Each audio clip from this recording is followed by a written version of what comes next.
అందరికీ నమస్కారం. ఈనాడు నన్ను కావలి నియోజకవర్గానికి తెలుగుదేశం ఇన్ఛార్జిగా నియమించినందుకు మా జాతీయ అధ్యక్షుడు శ్రీ నారా చంద్రబాబు నాయుడు గారికి, మా జాతీయ ప్రధాన కార్యదర్శి నారా లోకేష్ బాబు గారికి, రాష్ట్ర అధ్యక్షుడు శ్రీ అచ్చెన్నాయుడు గారికి, అదేవిధంగా ఈ జిల్లాలో ఉన్నటువంటి మాజీ మంత్రులు నారాయణ గారు, సోమిరెడ్డి చంద్రమోహన్ రెడ్డి గారికి, పార్టీ అధ్యక్షుడు అజీజ్ గారికి, కావలి నియోజకవర్గంలో ఉన్నటువంటి కార్యకర్తలు, అభిమానులు, పార్టీ నిర్వాహకులు అందరికీ కూడా పేరు పేరున ధన్యవాదాలు తెలియజేస్తున్నాను. ముఖ్యంగా కావలి నియోజకవర్గ వాసి, నా మిత్రుడు, సోదర సమానుడు బేదార్ రవిచంద్ర గారు, అదేవిధంగా ఇప్పటి వరకు కార్యనిర్వహణ చేసి ఈ కావలి నియోజకవర్గానికి ఇన్ఛార్జిగా ఉన్నటువంటి సోదరుడు మాలేపాటి సుబ్బానాయుడు గారి నాయకత్వంలో మేమందరం కూడా పనిచేయడం జరిగింది. అందులో ధర్మిల ఎలక్షన్ వస్తున్న తరుణంలో ఈరోజు నన్ను ఇక్కడికి ఇన్ఛార్జిగా కూడా నియమించినందుకు పార్టీ అధినేతలందరికీ కూడా పేరు పేరున ధన్యవాదాలు తెలియజేస్తున్నాను. ఈ ప్రాంతం వ్యవసాయ ప్రాంతం. వ్యవసాయం మీద ఆధారపడ్డ కుటుంబాలు మాత్రమే ఈ ప్రాంతంలో జీవిస్తున్నాయి. ఏ ఒక్క ఇండస్ట్రీ కూడా నోచుకున్నటువంటి ప్రాంతం. అందరూ కూడా వ్యవసాయ కార్మికులుగా జీవించేంత ప్రాంతం. వర్షం కురిస్తేనే పంటలు పండే పరిస్థితులు. సోమశాల పేరుకు డ్యామ్ ఉన్నప్పటికీ కూడా కావలి కాలం అనే నామకరణం జరిగిందే తప్ప కావలకు నీళ్లు తెచ్చేదానికి ఏ ఒక్క పాలకులు కూడా ఆఖరి ఆయకట్టుకు చేరేంత వరకు నీళ్లు అందించాలని చిత్తశుద్ధి లేనటువంటి నాయకత్వంలో ఉన్నటువంటి ఈ కావలిలో మొట్టమొదటిసారి వ్యవసాయ కుటుంబంలో పుట్టి వ్యవసాయ బాధలు అన్నీ తెలిసిన వ్యక్తిగా నన్ను పార్టీ గుర్తించి ఈ ప్రాంతానికి నన్ను ఇన్ఛార్జిగా నియమించడం జరిగింది. భవిష్యత్ కాలంలో ఈ ప్రాంతాన్ని అభివృద్ధి చేసే దాంట్లో ఒక పక్క ఇండస్ట్రియల్ పరంగా, రెండో పక్క వ్యవసాయ పరంగా రెండింటినీ రెండు కళ్ళులాగా చూస్తూ ఈ కావలిని అభివృద్ధి చేసేదానికి తప్పకుండా కృషి చేస్తాను. ఒకటి, మన కావలి నియోజకవర్గానికి దక్షిణ వైపున ఈరోజు విమానాశ్రయానికి నాంది పలికారు, శంకుస్థాపనలు కూడా చేశారు.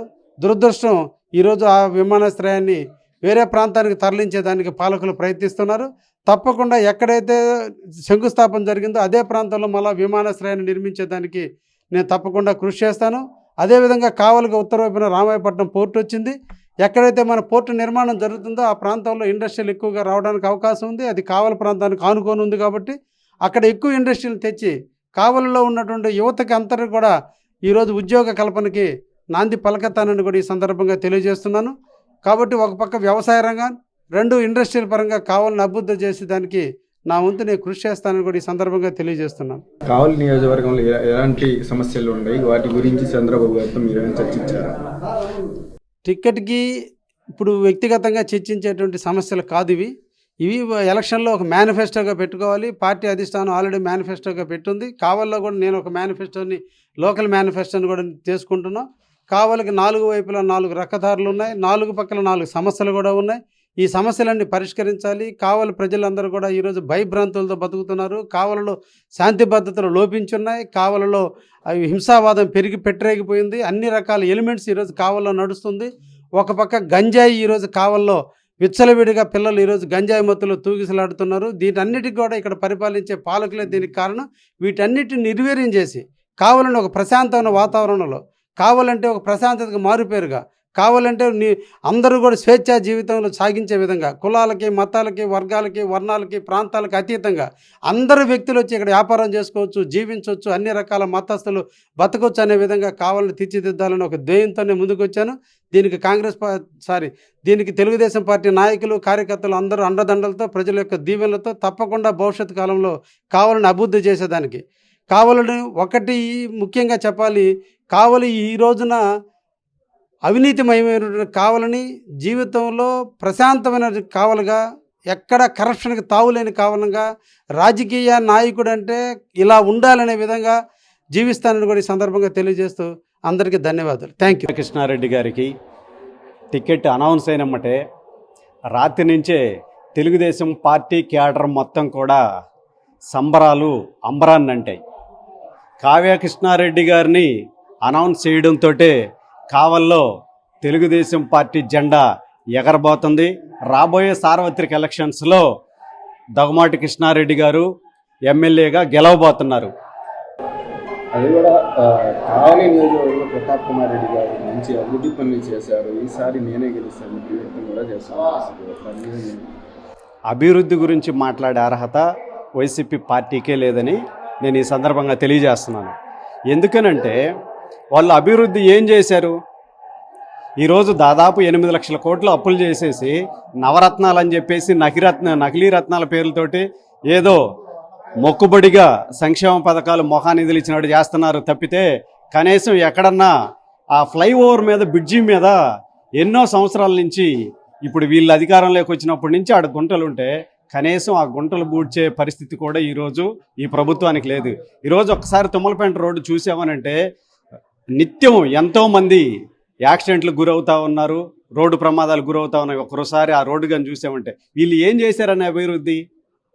పోర్టు తీసుకొచ్చింది తెలుగుదేశం పార్టీ హయాంలోనే, ఫిషింగ్ హార్బర్ తెచ్చింది తెలుగుదేశం పార్టీ హయాంలోనే, ఎయిర్పోర్ట్ తెచ్చింది తెలుగుదేశం పార్టీ హయాంలోనే. వీళ్ళు ఏమి తెచ్చారని, ఏమి అభివృద్ధి చేశారని చెప్పి వీళ్ళు అడుగుతున్నారు. అడిగే అర్హత వైసీపీ పార్టీకి లేదు. వీళ్ళకి రోజులు దగ్గర పడ్డాయి. తొందరలోనే వీళ్ళని ఇంటికి పంపించే కార్యక్రమం జరగబోతుంది. అదేవిధంగా కావలి నియోజకవర్గం టీడీపీ తరఫున 3-4 పోటీ పడినా కానీ కావ్య కృష్ణారెడ్డి గారికి ఇవ్వడానికి ప్రధాన కారణం ఏంటంటే, కావ్య కృష్ణారెడ్డి గారికి ఇవ్వడానికి ప్రధాన కారణం ఏంటంటే దాదాపు చాలా సర్వేలు జరిగినాయి. అన్ని సర్వేల్లో కూడా ప్రథమంగా కావ్య కృష్ణారెడ్డి గారు ముందు నిలవడం జరిగింది. కావ్య కృష్ణారెడ్డి గారికి టికెట్ ఇస్తే గెలుపు అనేది 100% కన్ఫామ్ అని చెప్పి తెలుగుదేశం పార్టీ అధినాయకత్వం ఈరోజు కావ్య కృష్ణారెడ్డి వైపు మొగ్గు చూపడం జరిగింది. ఎంతమంది పోటీ పడ్డా కూడా గెలుపు గుర్రం మాత్రం కావ్య కృష్ణారెడ్డి గారే. ఇది క్యాడర్లో ఉంది, పార్టీలో ఉంది, జనాల్లో ఉంది. అందుకే తెలుగుదేశం పార్టీ అధినాయకత్వం కావ్య కృష్ణారెడ్డి వైపు మొగ్గు చూపింది. అదేవిధంగా తెలుగుదేశం పార్టీకి ఫండ్ ఇచ్చారని చెప్పేసి కావ్య కృష్ణారెడ్డి మీద కూడా కొన్ని కేసులు కూడా పెట్టడం జరిగింది, వేధించడం జరిగింది. తను పార్టీకి ఇప్పుడు ప్రతి పార్టీకి పార్టీ ఫండర్స్ ఉంటారు, ఫండ్ ఇస్తారు. ఇప్పుడు వైసీపీ పార్టీకి ఎన్ని కోట్లు ఫండ్ వచ్చినాయి? ఎప్పుడన్నా కేసులు పెట్టారా? కానీ తెలుగుదేశానికి పార్టీ ఫండ్ ఇచ్చారని చెప్పేసి ఈ విధమైన అరాచక ప్రభుత్వం, అరాచక పాలన ఎవరో తెలుగుదేశం పార్టీకి మద్దతుగా ఉండకూడదు, తెలుగుదేశం పార్టీకి ఆర్థికంగా సహాయం చేయకూడదు, తెలుగుదేశం పార్టీకి ఆర్థిక సపోర్ట్ ఇవ్వకూడదు. పార్టీని నిర్వీర్యం చేయాలి అని అంటే నిధులు లేకుండా ఉండాలి. ఆ నిధులు ఇచ్చారనే అక్కస్తోటి ఈరోజు కావ్య కృష్ణారెడ్డి గారి మీద కేసులు పెట్టారు. ఇక్కడ మనం పక్క జిల్లాలో గొట్టిపాటి రవి గారి మీద అలానే పెట్టారు. 180 కోట్లు 200 కోట్ల రూపాయలు ఫైన్ వేశారు. చివరికి కోర్టులో మొట్టికాయలు వేసింది. సేమ్ ఇక్కడ కూడా అదే జరిగిపోతుంది. కావ్య కృష్ణారెడ్డి గారి విషయంలో కూడా ప్రభుత్వానికి మొట్టికాయలు తొందరలో పడబోతున్నాయి. 2024 ఎలక్షన్లో ఎలాంటివి అంటే టీడీపీ వస్తుందా, కావలి నియోజకవర్గం వైసీపీ వస్తుందని 100% తెలుగుదేశం పార్టీ గెలవబోతుంది.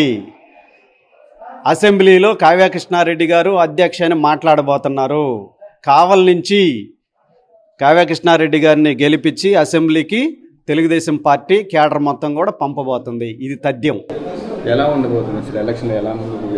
ఎట్లాంటి ఎలక్షన్లో ఒకసారి కానీ చూసామంటే దాదాపు నేను 94 ఎలక్షన్ నుంచి నేను చూస్తున్నాను. 30 సంవత్సరాల నుంచి నేను ఓటేస్తున్నాను. నేను ఇప్పటికి 7వ ఎలక్షన్కి మళ్ళా ఓటైపోతున్నాను. గతంలో ఎప్పుడు లేని విధంగా జనాలందరూ కూడా ఎలక్షన్ కోసం ఎదురు చూస్తున్నారు. ఇలాంటి పరిస్థితి నాకు తెలిసి చరిత్ర ఒక్కసారి చూసినా కూడా స్వాతంత్రం వచ్చినప్పటి నుంచి నాటి నుంచి నేటి వరకు కూడా ఎలక్షన్ కోసం జనాలు ఎదురు చూసిన ఎలక్షన్ ఏదైనా ఉందంటే రేపు జరగబోయే 2024 ఎలక్షన్ కోసం జనాలు ఎదురు చూస్తున్నారు. జగన్మోహన్ రెడ్డిని ఎప్పుడు దించాలా, ఎప్పుడు ఇంటికి పంపించాలా, ఈ సైకో ప్రభుత్వాన్ని ఎప్పుడు దించాలా, సైకిల్ పాలన ఎప్పుడు రావాలని చెప్పి జనాలు ఎదురు చూస్తున్నారు. జనాలందరూ కూడా మూకమ్ముడిగా ఓట్లేసి మొత్తం వాళ్ళు వైనాట్ 175 అంటున్నారు. మేమైతే వైనాట్ పులివెందులు అని చెప్తున్నాము. పులివెందులతో సహా మేము క్లీన్ షీప్ చేసే పరిస్థితి రేపు జరగబోతుంది. కావలి నియోజకవర్గంలో ప్రధాన సమస్యలు ఏంటి? మీరు అధికారంలోకి వస్తే ఆ సమస్యలను ఎలా తీస్తారు? గత తెలుగుదేశం ప్రభుత్వంలో వాటర్ సమస్య అనేది కొంత తెచ్చడం జరిగింది. ట్రంక్ రోడ్డు విస్తరణ, ట్రంక్ రోడ్డు ఎందుకనంటే మెయిన్ ఒక ట్రంక్ రోడ్డే ఉంది కాబట్టి ఆ విస్తరణ చేస్తామని చెప్పేసి వాళ్ళు చేయకుండా వదిలేశారు. వాటర్ సమస్య, ఇవన్నీ కూడా ఈ డ్రైనేజ్ సమస్యలు కావచ్చు, వీటన్నిటి మీద దృష్టి పెట్టి తెలుగుదేశం పార్టీ వచ్చిన తర్వాత అభివృద్ధి వైపే నడవబోతా ఉంది. దళిత వాడల్లో కూడా చాలా కాలనీల్లో తెలుగుదేశం హయాంలోనే సీసీ రోడ్లు వేయడం జరిగింది.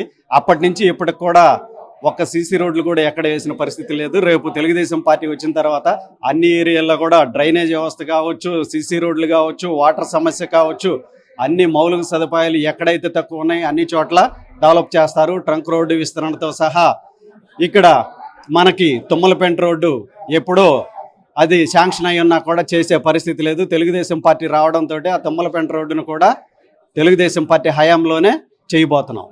అదేవిధంగా ఈ కావలి నియోజకవర్గంలో ఈ యొక్క రౌడీయిజం కానీ మాఫియా కేజీఎఫ్ మాదిరి కానీ కావలి అన్ని తోసేస్తున్న కేసు కూడా పెడుతున్నారు. దాని మీద మీరేమంటారు? నాట్ ఓన్లీ కావలి, రాష్ట్రం మొత్తం కూడా వీళ్ళు మొత్తం కూడా అరాచక పాలన. వాళ్ళని ఎవరైనా ప్రశ్నిస్తే ఎమ్మటే కేసులు పెట్టి లోపల వేయడం. పరిపాలన అనేది అధికారులు చేయలేదు. పరిపాలన మొత్తం కూడా పోలీస్ డిపార్ట్మెంట్ ద్వారానే ఈ ప్రభుత్వం చేసింది. ఎవరు ఏం మాట్లాడినా ప్రశ్నించినా డెవలప్మెంట్ గురించి అడిగినా ఎమ్మటే కేసులు పెట్టి, ఒక్క కావలే కాదు ఆంధ్రప్రదేశ్ మొత్తం కూడా ఇదే తంతు జరిగింది. ఇదే పరిపాలన కొనసాగింది. ఇదే పరిపాలన చేశారు కాబట్టే జనాలందరూ కూడా ఎలక్షన్ కోసం ఎదురు చూసే పరిస్థితి ఈరోజు నెలకొంది రాష్ట్రంలో. సుమారు కావ్య కృష్ణారెడ్డి గారు ఎంత మెజారిటీతో గెలవబోతున్నారు? సుమారు 20 నుంచి 25 వేల మెజార్టీతో కావ్య కృష్ణారెడ్డి గారు గెలవబోతున్నారు. ఈరోజు చాలా ఆనందంగా ఉంది. మా కావ్య కృష్ణారెడ్డి గారికి తెలుగుదేశం పార్టీ టికెట్ అనౌన్స్ అయిందని తెలియగానే ఈ కావ్య కృష్ణారెడ్డి అనే ఇంటికాడ మాకు ఈ తెలుగుదేశం పార్టీ కావలో కావ్య కృష్ణారెడ్డి గెలిచినంత ఆనందంగా సంబరాలు జరుగుతున్నాయి. విషయం ఏంటంటే కావ్య కృష్ణారెడ్డి గారికి టికెట్ అనౌన్స్ చేయకముందే కావలకి కావ్య కృష్ణారెడ్డి తెలుగుదేశం తరపున నిలబడతాడు అనగానే విజయం మాదే అయిపోయింది. ఇక్కడ కనీసం రేపు 24 ఎలక్షన్లో జరగబోయే ఎలక్షన్లో కనీసం 10,000 మెజార్టీ నుంచి స్టార్ట్ అవుతాడు కావ్య కృష్ణారెడ్డి గారు. ఎందుకు అలా కావ్య కృష్ణారెడ్డి గారు? కావ్య కృష్ణారెడ్డి మీద ఉండే అభిమానం కానీ, పార్టీ ప్లస్ పాయింట్ కానీ, వైఎస్ఆర్సీపీ చూసిన దోపిడీలు కానీ, అరాచకాలు కానీ, ప్రభుత్వ వ్యతిరేకత అది ఒకటైతే, కావ్య కృష్ణారెడ్డి మంచితనము, పేదలకు చేసే సహాయము అన్నిటి గురించి ఆయన సహృదయుడు, అందరికీ లేని పేదలకు అందరికీ సహాయం చేసేవాడు వ్యక్తి. కాబట్టి ఒక పార్టీ పరంగానే కాదు, సామాన్య ప్రజలు కూడా కావ్య కృష్ణారెడ్డి అంటే నడవడానికి కూడా ఈరోజు సిద్ధంగా ఉన్నారు. ఎలాంటి సేవలు చేశారు కావ్య కృష్ణారెడ్డి చారిటబుల్ ట్రస్ట్ ద్వారా పేద ప్రజలకి ధన సహాయం కావచ్చు, వస్తు రూపేణ కావచ్చు, పెళ్లిళ్ళకి కావచ్చు, ఎన్ని విధాల సహాయపడున్నాడు. ప్రెసెంట్ కావలి నియోజకవర్గంలో ఎలాంటి పరిస్థితులు? ఈరోజు ఏ టీ బంకుల కాడ ఎత్తుకున్నా, ఏ హోటల్ కాడ ఎత్తుకున్నా కావలిలో తెలుగుదేశం పార్టీ హవా ఖచ్చితంగా జరుగుద్ది. 83లో ఎలా అయితే కావ్య తెలుగుదేశం పార్టీ విజయం సాధించిందో అలాంటి విజయం ఈరోజు కావలి ఉంటుంది. వైసీపీ పార్టీ వాళ్ళు ఏమో రాష్ట్రం మొత్తం మీద 175 వస్తుంది అని చెప్తున్నారు. నేను ఒక చిన్న ఉదాహరణ చెప్తా. 175 అంటున్నారు. నెల్లూరు జిల్లాలో, ఉమ్మడి జిల్లాలో 10 సీట్లు క్లీన్ స్విప్ చేశాయి. ఈరోజు ఆ పార్టీ క్లీన్ స్విప్ చేసిన పార్టీకి అభ్యర్థులు కొరదయ్యారు కొన్ని నియోజకవర్గాలు. అది మీరు గమనించండి. కలెక్టర్ దృష్టికి తీసుకెళ్ళారు. మా పార్టీ వల్ల ఎప్పుడో తీసుకెళ్లారు దాన్ని. దానిపై విచారణ చేస్తా ఉన్నారు కదా. అందరికీ తెలుసు ఎవరు ఏం చేస్తున్నారనే సంగతి. దాని గురించి మనం ప్రత్యేకంగా చెప్పుకో అవసరం లేదు. ఈ సందర్భం ఏంటంటే చెప్పేది, వైఎస్ఆర్సీపీ అధికారంలోకి వచ్చిన తర్వాత సుమారు మా ఆర్య వైశ్యుల మీద 29 మంది మీద దాడులు జరిగినాయి. దానిని ఒక్కరిని శిక్షించిన పాపాన పోలేదు. వ్యాపారస్తులకు కూడా అదేవిధంగా చాలా ఇబ్బందులు పడ్డారు. కాబట్టి మా ఆర్య వైశ్యులంతా ఈసారి తెలుగుదేశం వైపే 80% తెలుగుదేశం వైపే మొగ్గు చూపుతున్నారు.